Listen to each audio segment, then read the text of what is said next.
হাসি কান্না আর পিঠ পতন সাইলেন্স থাকবে। শুধু থাকবে না নাটকের নামে ফেসিবাদের দূষণ,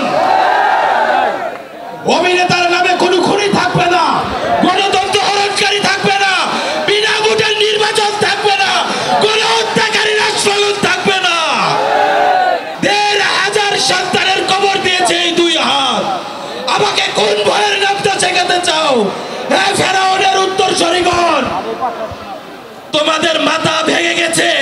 তোমাদের ভাই ও বোনেরা দেশ লুটের পাপে পালাতক। তোমাদের ভাতারেরা নিলামে তোলাচ্ছে তোমাদের আত্মসম্ভ্রম। এখনো কোন মুখে জপ বিতাড়িত শয়তানের নাম? এই দেশ আর কখনো শেখ পরিবারের হবে না। এই দেশ আর কখনো গৌর গোবিন্দের হবে না। এই দেশ আর কখনো আওয়ামী লীগের হবে না। এই দেশ আর কখনো আওয়ামী লীগের হবে না।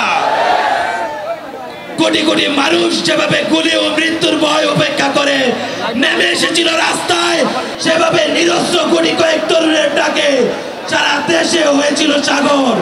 যেভাবে প্রয়োজনে আবারও চতুস্থায়ীকরণ হয়ে তোমাদের অভিশপ্ত নাম ও নিশানা শিল্পকলার বারান্দা থেকে, নাটকের চৌহদ্দি থেকে, শিল্প সাহিত্যের চৌহদ্দি থেকে মুছে দেব আমরা।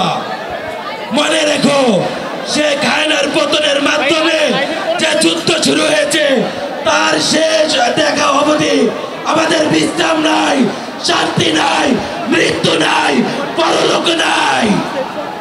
তোমরা নয়া ইশতেহার ঘোষণা করেছো, চ্যালেঞ্জ অ্যাকসেপ্ট।